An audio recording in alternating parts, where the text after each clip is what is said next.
Normally, Madeline's mom or grandparents bring her to school.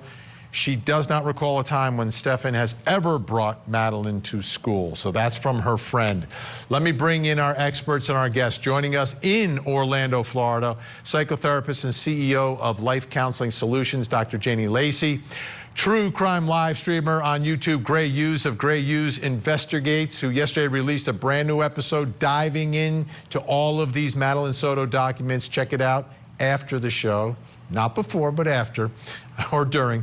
Also joining us, forensic criminologist Dr. Laura Petler. And finally, also in Orlando, editor of the Osceola News-Gazette, Ken Jackson is with us. Dr. Janie Lacey, I'm going to begin with you on this, what I just read from the counselor, from Madeline's friend. What do you hear in this? What do you sense? What does it mean about the dynamic and what was going on here? Well, what that would mean to me is that Madeline knew that she had to probably keep this as a secret. And this probably happened very early on, right? When we think about threatening her and secrecy and perhaps understanding some type of consequences, abusers normally put some type of fear out there and they control the relationship. So as her friend was describing the constant texting and communication, abusers normally will control that relationship, but they do it methodically because over time there's been trust that's been built and there's been a connection and there's probably been some level of isolation and probably she's been used to him being a resource to her and the mom. So when I hear the interview by the therapist, I would also hear that there was obviously some concern there, but this part would probably be the deep, dark secret that she was keeping. Ken Jackson, as I'm listening to this, it seems an incredibly thorough investigation. They're speaking to everyone connected to Madeline. Of course, it began as a missing person, then became a murder investigation. But from what we're hearing, it doesn't seem like Madeline told anyone about this. Right, in what I've seen from the documents so far, it just seems like there isn't that triggering term that, say, a counselor would be overly concerned about to take the investigation to the next step. You know, Madeline kept this close to the vest if this was happening at home. She gave little pieces like Stephanie creeps me out. He's home all of the time. But nothing that would, overly concern an expert. I mean, this is a pattern of behavior in cases like this where there's abuse at home from an authority figure at home, and it's really actually sad to see that there wasn't just that little extra to make someone else outside a counselor or someone like that investigate more. Absolutely. I want to read this, Greg, because this is another disturbing incident here. A coworker who I guess dated or had some sort of relationship with Stearns came forward. You know, this thing is so high profile. The coworker stated that Stefan Stearns told her, although he was separated from his girlfriend, he still slept at Jen's residence and specifically in bed with Madeline. The coworker said that Stefan Stearns justified this behavior by saying he needed to cuddle with her so she could fall asleep. The coworker further recalled the conversation she had with Stefan Stearns where he told her that he woke up in bed with Madeline with an erection and had to turn around in the bed. He's telling this to a woman he's dating. The coworker felt the comments Stefan Stearns made to her about sleeping with Madeline were inappropriate, and she stopped talking to him. He is saying this stuff out loud, Gray, out loud to a woman that he's in some sort of a dating relationship with. Like, wow. Yeah, I mean, what was he thinking that she would be excited about that? I mean, did she have a daughter herself and he thought maybe he could try? I mean, we don't know what the hell this guy's thinking, but that makes absolutely no sense that you would say that to a woman as if they would react in some positive way. I mean, her reaction was exactly how it would be. Yeah. Just creeped out. Creeped out, get away from me. I don't need to talk to you anymore. Dr. Laura Petler, looking at this case and trying to understand how he could get away with this for so long. for so long. The allegations are it's going back years, this abuse. But it seems from everything we're hearing, he continued it even though he wasn't with Jen. Like, he's not even sleeping with the mother. He's just going over to the house to apparently abuse Madeline. Right, Vinny, yes, it does appear that way. And in cases like this that we see that do result in violent crime or homicide, it's very often that the statements of the victim are not analyzed from like a statement analysis standpoint or from like a qualitative victimology standpoint. So sometimes it can be overlooked by professionals, or it's not caught by professionals that are counselors or otherwise, to the red flags that we would actually catch in statement analysis. So for him to be continuing to do this and her to be keeping a secret, a lot of times these offenders groom the victims to believe that they are actually having a secret relationship. And it sounded to me like, from the friend standpoint, that it's possible that there might have been something like that going on. It's very difficult for me to know because I can't actually hear or read what Madeline's words were exactly. That would be much more informative to me than the summation of it. So I think that it's very common in these types of cases. We've seen this, unfortunately, many times. And to keep a secret is definitely a motive for murder. All right, Dr. Janie Lacey, I want you to listen to Stephen Stearns in his police interview. And again, this is another one of these creepy moments of Stephen Stearns. She brings a lot of joy. She's a very good girl. It definitely doesn't feel the same around here if she's not here.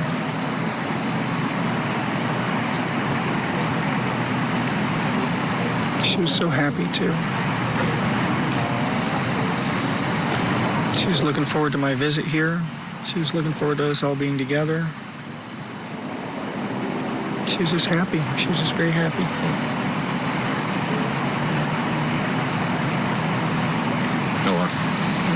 I loved her like she was my own. Do you hear? He's like raising himself up, right? Like, I'm the one who makes her happy. It's me. And we heard the exact opposite of what Madeline was telling her school counselor. Absolutely. He's in a position of power.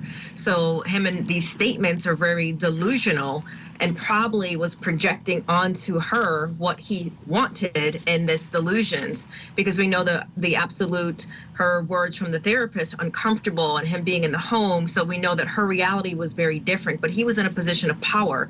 So he can create that relationship to however he wanted it to be in these positions of power, and these abusers when they do that. So they operate from this sadistic almost fantasy. And it sounds like to me that that's exactly what he was doing.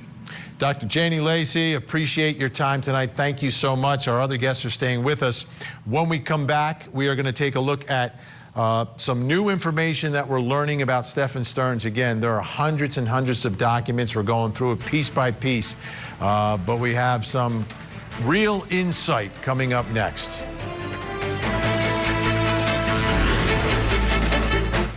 A-list actor Alec Baldwin is cast in the real-life role he never wanted. I turn and cock the gun, the gun goes off. Criminal defendant. His lack of gun safety is something that he's going to have to answer for. We heard that this was a toxic set. One more. It's not his fault. He did nothing wrong. Is there an actor's exemption from liability when they're handling a deadly firearm? The Alec Baldwin manslaughter trial. Live coverage coming this July, only on Court TV.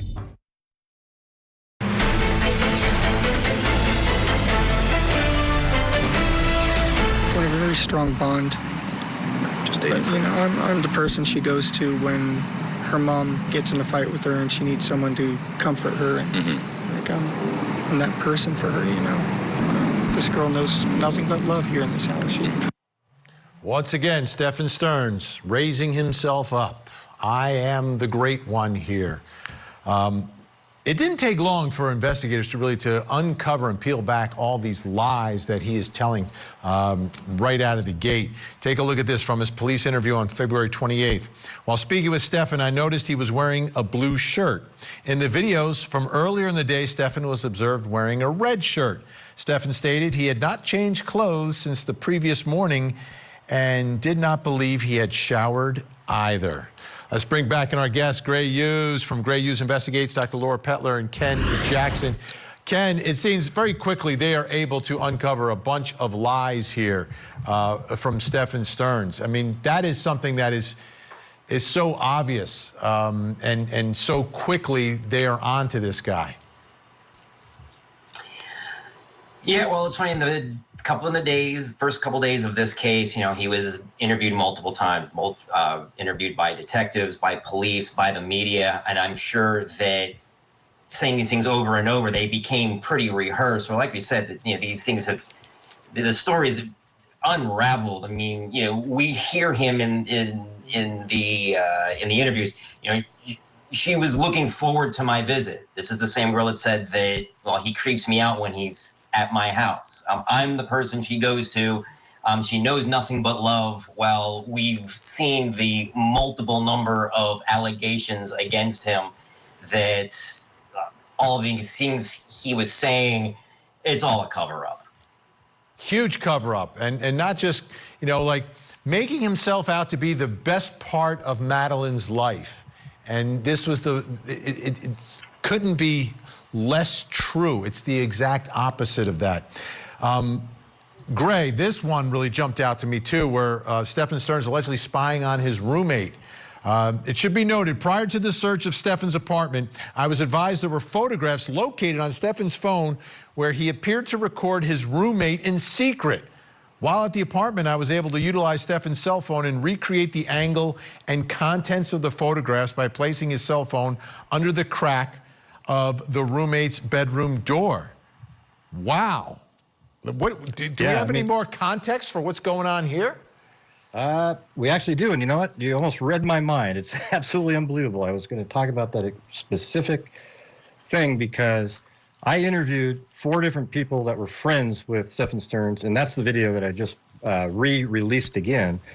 In one of the interviews, one of his roommates found a file on in a server that's in the house because they played video games, and inside this folder, it had pictures of his girlfriend, like in the bathroom. So he was doing the same thing in his early 20s. So it kind of makes you wonder what has been going on all these years. It's starting to feel like it's possible there's more victims out there because this is something that's been going on for a long period of time. There's even another incident by another one of his friends that said that he went over to his house and was trying to film his mom with a camera through a door, and he got caught by the father of this friend. So this guy has been doing this stuff for a long time. All right, Dr. Laura Petler, I want you to take a look at some of the evidence that was collected here. And what does it tell you? From his bedroom, a 6-hour P365 9mm pistol and rounds. It is Florida. A lot of people have weapons in Florida. From the center console of his car, latex gloves, cloth gloves, a knife. From the trunk, white rope, black netting. What are your thoughts here? These items are consistent with disposal in a murder case. Sometimes they buy them before the actual murder itself. Sometimes they plan ahead and they buy these things and put them in the car or any of the temporary crime scenes that they're going to use to transport the body. One thing that's important to recognize about those items in relation to Madeline being in the vehicle is that when offenders kill in their own environment, a lot of times they most often actually will remove the body from that location. But if they kill a victim in the victim's environment, they often leave the body lie. So what it's telling me is that the video is consistent with the items from the standpoint that he had her body in his vehicle and he was using those items in relation to executing his plan to dispose of her body. What are your thoughts about other potential victims out there, Dr. Petler? Vinny, that is like hitting the nail on the head. There's, unfortunately, in these cases, it's kind of like you get one victim that comes forward and then they all just start coming out of the woodwork.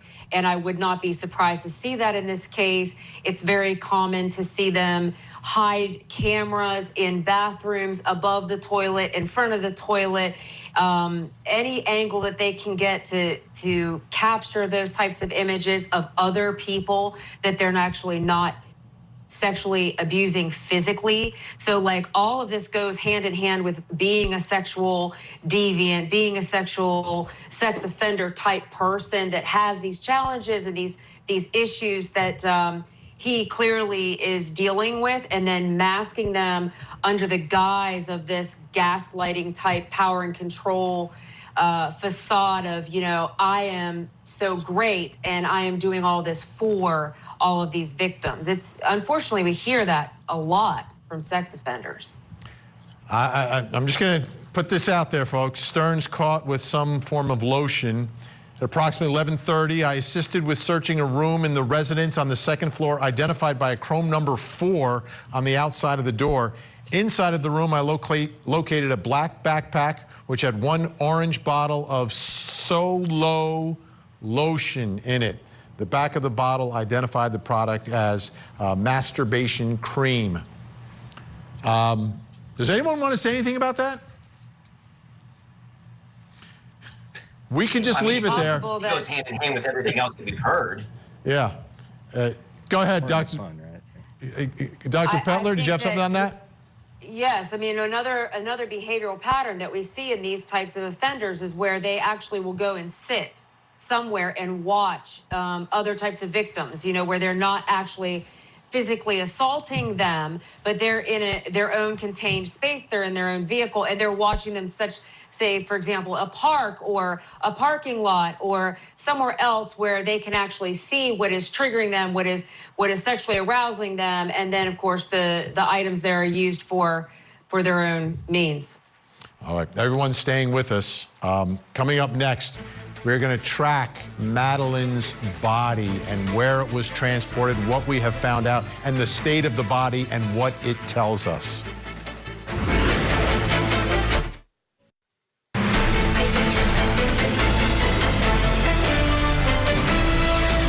Our detectives have determined that Madeline was never dropped off on the morning of February 26th near her school. Instead, we believe she was already dead at the time and that Stephen Stearns moved her body in the early morning hours on that day. Already dead, moving her body in the early morning hours. We heard that early on, but now we have a much clearer picture of what the basis of all of this is. And it raises the question, when was she killed? Can we tell from this when she was killed? Let's take a look at how we're tracking all this. Jen stated the last time she had physically seen Madeline was on February 25th, 2024, 2300 hours, 11 o'clock at night, when she sent her to bed with Stephen Stearns. Next day, 7:35, videos captured the trash compactor on the property show a male determined to be Stephen Stearns. Stearns threw a white trash bag filled with items inside the trash compactor before pulling away. A female, believed to be Madeline, is visible in the front passenger seat. Her head is visible, tilted on her left shoulder, and her mouth was open. She was belted into the seat. Stearns is then spotted leaving the complex in his Lincoln through the rear gate at 7:50 with a female wearing a green sweater in the front seat. The person appeared to be sitting upright with her head slumped over to her left side.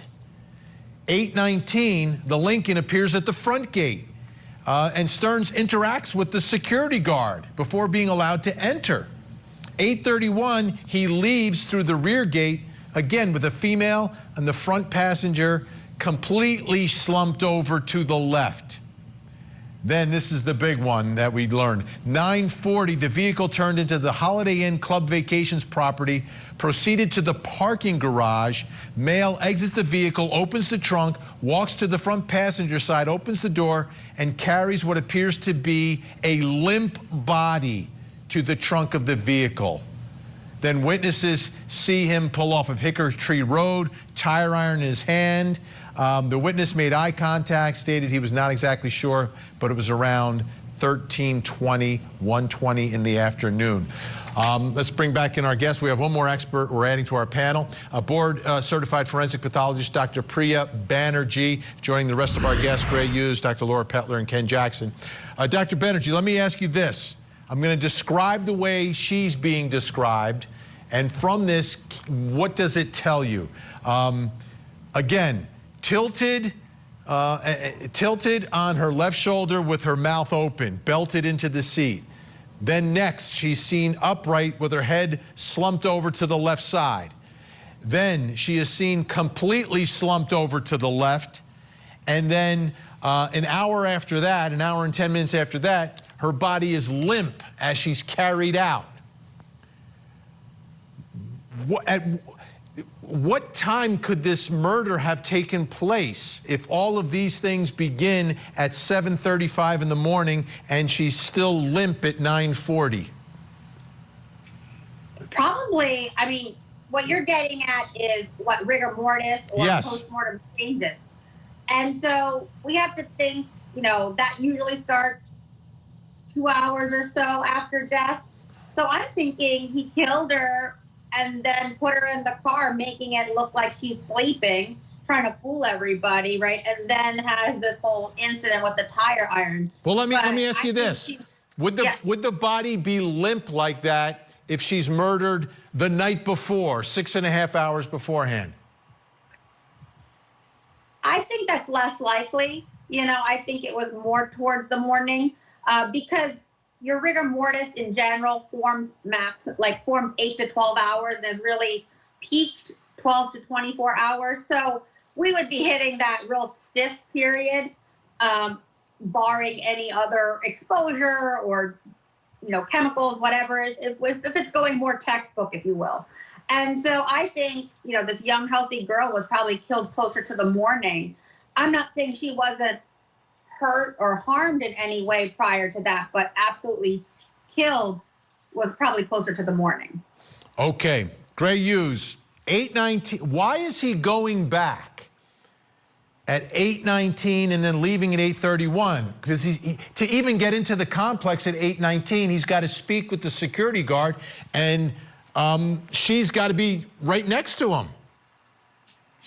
Yeah, I mean, she's seen on camera 3 times, 7:50, 8:19, 8:31, and actually a 4th time at 9:40, right? And so at 8:19, he comes back, but what is he doing between 8:19 and 8:31 when it leaves again? She would still have to be propped up in the car, but did he cover her with a blanket because somebody might have walked by? And then what was interesting about what that in that press conference that officer said was that we believe that she was moved in the early morning hours. That doesn't seem to be actually quite accurate unless you're just talking about her being moved around for display purposes. She was moved around almost like, you know, I hate to say it, but like Weekend at Bernie's, where he's just driving around. She wants to be seen. I mean, he wants her to be seen in the car because we know that her body was eventually moved. He had already gone back to the apartment, waited for a while, and then at like 12:45, he took off with her body to place her where she was eventually found. Dr. Laura Petler, this almost strikes me as some form of staging, like staging an alibi and a story of what he's doing that morning. Yes, we here call that linguistic staging, Vinny. And basically it's what we've talked about before in other cases, it's the fiber of truth and the thread of every lie. And all of these behaviors meet his needs. And again, he is in control, he's in power here. So he is staging both visually and linguistically so that he can, of course, avoid apprehension and get away with what he's doing. But it is his plan. And sometimes they have a plan, but sometimes they don't. And it sounds to me like he's one of those offenders that gets into what we call cognitive overload once you murder someone, and they forget certain details. And like the issue of the rigor mortis and the time of death, I was thinking the very same thing. The body is limp and then the body is slumped over and all of these things. Yeah, it's absolutely an element of staging. It meets the definition of staging, which is to misdirect a death investigation before the police arrive, or to just cause some kind of white noise, and that's what he's doing. Ken Jackson, this Holiday Inn Club Vacations property, I don't know if you've been by there yet. Do we know anything about this? Is there any sort of connection, or does it look like it may have just been a place he thought he could go and transfer the body to the trunk without people seeing him? Right. Well, the report says that he went to the top level of the parking garage. But see, this would have been on a Monday. It's not a real busy day for resorts, especially in February. It's before spring break starts. So this area, it's not really. It's almost like a low season for the tourism industry here. So he may have thought that it would be a place that had fewer people. Like I said, he went to the top of the garage. If the male moved the body there, so he was not within eyesight. What's funny is this whole scenario from the morning where he's seen at the dumpster to the afternoon where he's found on Hickory Tree Road. This is all happening in broad daylight. It's kind of an odd time for someone who's going to be moving a body. Yeah. And we also don't really have a whole lot of clarity between 9:40 when he's found at the Holiday Inn Vacation Club and that 1 o'clock hour where he's seen on Hickory Tree Road. Now, let's go to the part where the police discover Madeleine's body. We noticed what appeared to be a body. The top half of the body was covered by a green-colored hooded sweatshirt, and the bottom half was covered in blue jeans. The body was laying on the left side in somewhat of a fetal position. It appeared that the body was covered by tiny pieces of hay or dry grass. Based on my training experience, it was apparent this was a human body. I did not see any signs of life. I could clearly see flies covering the body. Now, the description from the medical examiner. She was observed in a state of decomposition with visible insect activity around her mouth, left eye, ears, and right hand. Discoloration was observed on her face, neck, torso, back, and hands. Dr. Priya Banerjee, what can we glean from that? As the mother of a young daughter, it's going to take everything in me to not be teary on TV. But in all seriousness, trying to set that aside of just how sad a case this is. It's hot in Florida. This is a open sort of wooded area when we, the team was visited previously, and it's an open stretch of road. So this is a very typical area where all sorts of insect, animal activity can take place, and this is very characteristic, in terms of decomposition and insect activity. Insects are gonna, feed on the body. That's just a normal reaction to anything decaying. So flies don't know the difference, a human body decaying or animal matter decaying. And they're going to lay eggs, and then they grow into more mature flies through their life cycle. So then they feed on the body. And also the environment, the heat will dry out, sort of, decompose and darken her, normal light complexion. And I'm sure they had to go through what I would say alternate means of identifying her. She's no longer recognizable based on that state of decomposition. Let me ask you one more thing, Dr. Banerjee. I have a timeline here. 11 o'clock, Madeleine, that's the last time she's seen alive, right? So now 6.5 later takes us to 7:35. 7:35 to 9:40, Madeleine is in Stern's front seat for about 2 hours. 9:40 through 1:15, Madeleine is in Stern's trunk roughly 3.5 hours. And then Madeleine is outside in a field a little over 4 days, about 100 hours. That trunk for 3.5 hours, would you expect there to be some evidence of her being there? Quite potentially. I'm not a DNA analyst, but I'm sure detectives. Well, what's happening to the body? What's happening to the body? Oh, absolutely. I mean, in and of itself, that's acting like an oven, right? I mean, if you think about it, it's a metal box that's in hot weather. Nonetheless, there's going to be skin cells transferred potentially, maybe some fluids forming. So I think it's a very important step to look at that trunk. Connect her placement. Yeah. Dr. Laura Petler, which do you think is going to be richer with evidence here? The field where she's found or the car where she's being transported all these hours?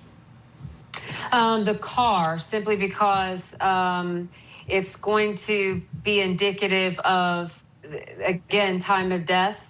And then once she's moved out there, I don't know what was found with her, but I did see that there was something about, there was physical evidence found with her body. Who knows what he was trying to stage out there? Was he trying to stage a missing person, sexual assault, and then some kind of a dump, an abduction type, or runaway or something like that. So I don't know exactly, but I believe that the car contains more evidence in a lot of these cases than a lot of times the dump site, because it's such a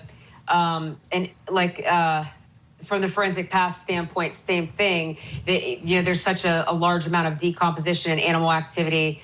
Things can get strewn around. The car is a contained environment, and so sometimes a lot more information can be gleaned from that. All right, Gray Hughes, as we sit here tonight, and I know you've gone through all these documents, are there any holes in this timeline, questions you have about a certain period of time or parts of the movement, either the night before or during that day?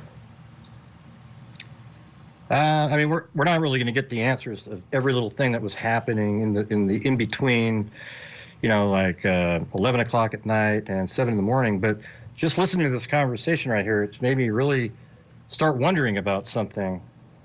Was Madeline actually not dead in those videos that we saw, that she was just really drugged and just out? Because we're talking about, there's such a fine line with the rigor mortis that you were talking about, and she was limp, it seems like, for at least 2 hours there.